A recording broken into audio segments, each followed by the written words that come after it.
Private home prices went up last quarter. URA's Private Property Index, or the PPI, rose by 0.5%. Now let's break that number apart. Landed homes rose by 2.5%, and non-landed or condos and apartments, the product that majority of the market buys, actually fell 0.1%. And to quote this article, that the growth this quarter was mainly carried by the landed housing segment, while the non-landed, where most of the sales take place, actually edged lower. And by the time this data reaches news headlines, all of that has been compressed into 3 words: that prices went up. And landed housing was 568 transactions out of the roughly 5,950 private home sales in the quarter. So under 10% of the market actually carried the entire headline. And if this was a one-off quarter, I would just say that it's an outlier, but it isn't. This has been happening across the last 2 years and it's visible in the annual numbers. Once you see it, you cannot read a property headline the same way again. Hi and welcome back. This is ASAP Homes. If you want the version that reads tables instead of just press releases or the headlines, follow the channel for regular updates. Let's start with the index, because most would assume that this index is the average of what's sold, but it isn't. Since 2015, URA uses the PPI, which statistically accounts for the attributes of what got sold: the unit sizes, the age, the location, the tenure, whether it is completed or whether it's still under construction. And then it weighs everything by transaction value over the past quarters, and so it's trying to depict what would the same property cost this quarter versus the last. It also captures everything: new launches from developers, resales, sub-sales, pulled from caveats and stamp duty records.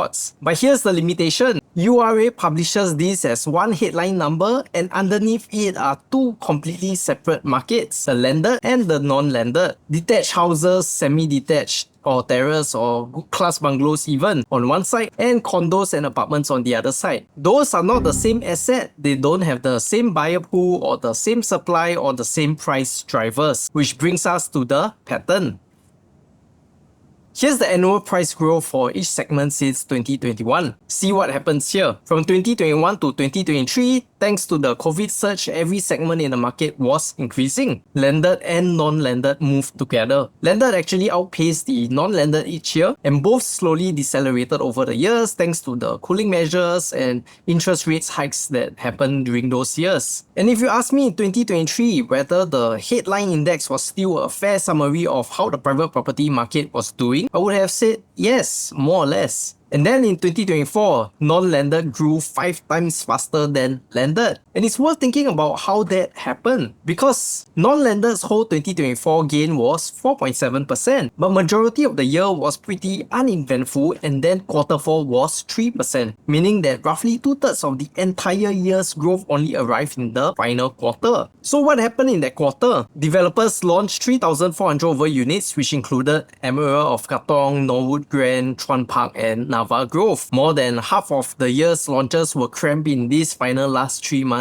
of that year. And URA's own release attributes that quarter's rise to the sales of the newly launched projects. The landed's index is a simpler story. It just had a run for 9.6%, then 8% in the 2 years prior, and then went slightly negative before re-accelerating in the second half of 2024. In 2025, the 2 charts flipped. Landed grew more than 3 times faster than the non-landed. And while it seems that the landed segment can be quite volatile, it's actually because it's a smaller but pricier end of the market. On the upturn quarters, it could be a few hundred houses that change hands, and the mix then just happen to be more expensive. It may also mean that the segment is strengthening, or it just means that a couple of good class bungalows sold in a quiet quarter. But we can all agree that apart from that one slow year, we can see landed prices constantly growing at more than 7% year on year since 2021, while non-landed homes consistently slowing down ever since the COVID boom. And that's the history. Let's take a look at the present. Now let's take the first 2 quarters of this year and put them side by side. In the first quarter, landed fell 0.4%, non-landed rose by 1.3%. Second quarter, landed rose by 2.5% and non-landed fell by 0.1%. And the headline for these two times were prices up by 0.9% and then up by 0.5%. Two positive quarters in a row, and if all you read was the headline, you will see that the market has appreciated the same way twice. But it actually happened the opposite way. 2 quarters ago, in the last quarter of 2025, landed grew by 3.4% and non-landed fell by minus 0.2%. The headlines at the end of the day showed that the prices grew by 0.6%. It was the same exact setup. The non-landed was negative and the headline was positive. The landed segment of the market was doing all the lifting for this quarter. So in the last 3 quarters, the headline has gone up while the non-landed or condo market actually went down twice. And that's the part we would have to pay attention to, and not that it happened, but that it is happening more regularly now. Twice in 3 quarters is how this index behaves whenever condo prices are starting to slow down. And one note on fairness before we go further, because I don't want to oversell this. Across the first half as a whole of this year, non-landed is still up by 1.2%. So condo prices are definitely not crashing, but they are just slowing down. And if you as a seller or as an agent felt like the private condo sales this year was a little slower, you were definitely not imagining it. And now we look deeper into the condo market at the 3 regions. First quarter this year, OCR did fantastic, possibly thanks to Pinery and Nara Residences launch. Second quarter is where it's a bit concerning. Even with RCR properties like Hudson Place and OCR properties like Vela Bay or Tengah Residences, which by the way was 99% sold out on launch day, the City Fringe and OCR index actually fell. And this shows that within the non-landed segment, specific regions are taking hits too. And now with the private non-landed segment seems to be cooling, would the government intervene again, like what it did with the 15-month wait-out period recently, and do the same thing for the private market and remove the draconian 60% ABSD for foreigners to slowly bring demand back to the private market? But perhaps like what they said for the HDB situation was, we have to monitor for a few more quarters first before they step in.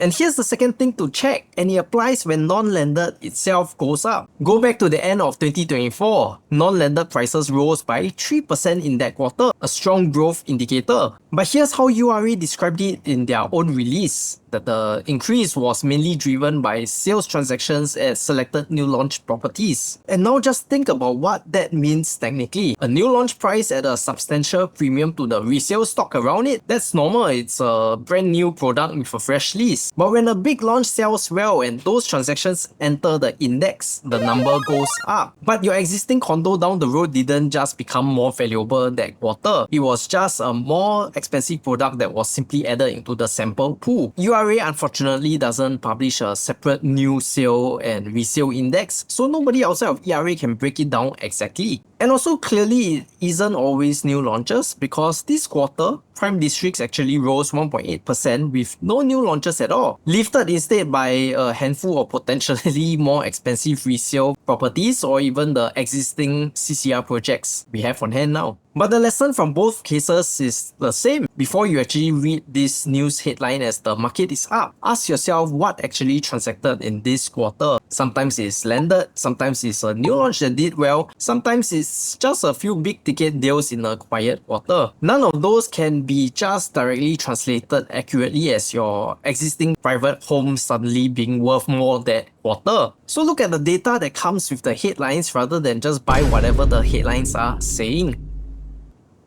And with this particular set of data we have, we can also see that there is also possibly a price quantum trend. Here are the launches that actually happened during this quarter. We have Tengah Garden Residences, Vela Bay, and Hudson Place, with their respective sold amount just beside them. And now when we put a filter on how many of these units transacted at 2.5 million or below, notice the correlation. The project with the highest proportion of under 2.5 million properties sold essentially everything. The one with the lowest proportion under 2.5 million sold the least. And that's the quantum ceiling buyers are looking at these days. Buyers are no longer asking, is this a good per square foot value anymore? They're asking, what can I buy today with a budget of $2.5 million?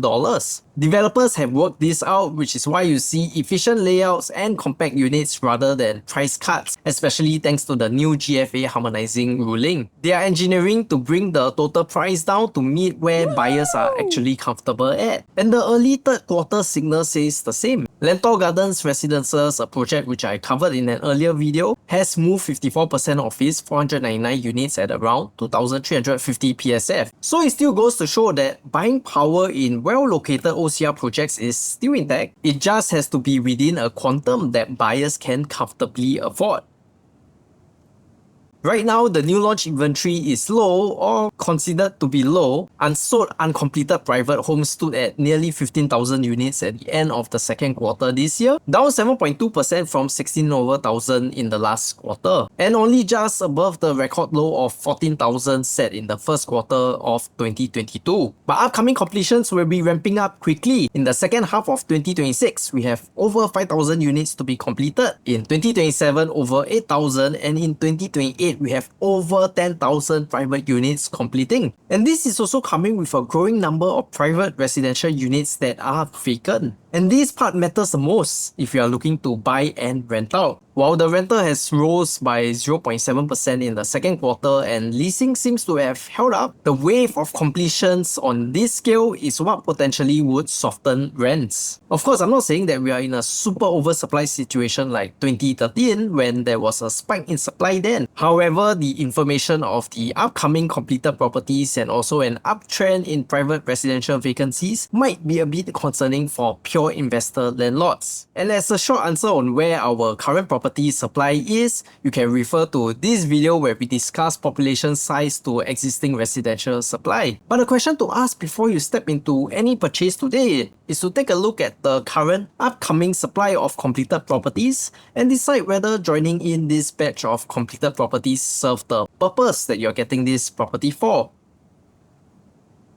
And now when you pull up the long run index all the way back to 1975, something stands out. For most of Singapore's property history, landed and non-landed actually move together. They cross over each other constantly. Non-landed actually sat above the landed through the early 1980s. They converged again in the late 80s, ran almost on top of each other in the 1998s through 2006, and the non-landed spiked above landed once more in 2007. And then they both bottom out together after the financial crisis around 2009. And after that, landed pulled above and has never ever crossed back. 16 years and counting. And there are two structural reasons why it may not. The first is supply. We keep building more condos, but we are never getting more landed, or rather creating more landed zones. That landed supply is almost fixed already. The second is demand. Landed property in Singapore is effectively restricted to citizens. Foreigners will need approval from the LDAU and it's rarely granted. Non-landed has no such restrictions. Foreigners and PRs can just buy it freely. So when ABSD arrived at the end of 2011 and kept escalating for foreign buyers up to 60% in 2023, every single one of those hikes actually squeezed the potential condo buyer pool. But it actually left the landed buyer pool completely untouched. So on one end, we had the segment that had its demand tax and the other didn't. Government policies didn't start this gap between them, but it definitely ensured that the gap remained wide open. I also ran a search on Property Guru while preparing this, and with a $4 million budget today, you are roughly looking at only 15% of the landed supply on the market. That's a relatively huge budget for the private market, but your options are limited and shrinking year after year. So if you do have long-term aspiration plans that involves getting from your BTO to a landed property one day, understand what you are actually racing against. This is not a hot market that will eventually cool off, but a segment with fixed supply and a protected buyer pool, with a trajectory that stopped crossing into the non-landed territory since 16 years ago. And if that's your plan, reach out and let's map out the milestones properly, because the sequencing matters far more than the timing.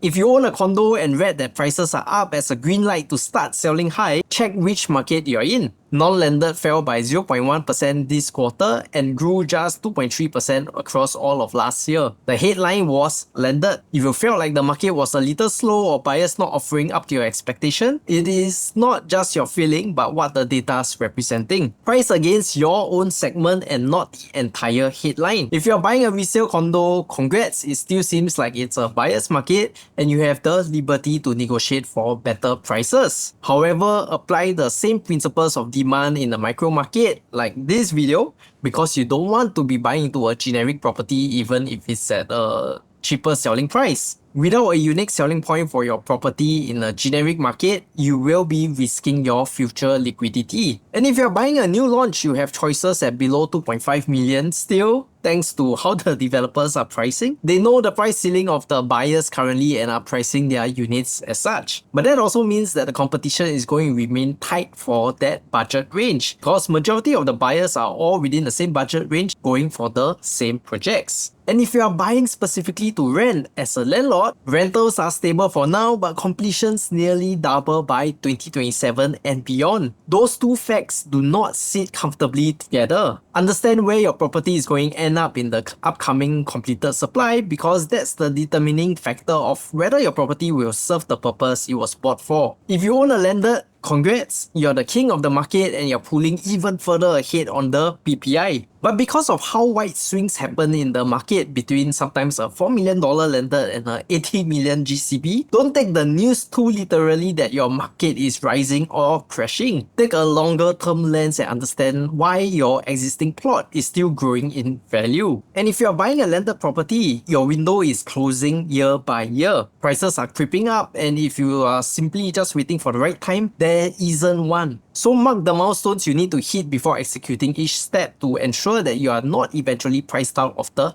landed market.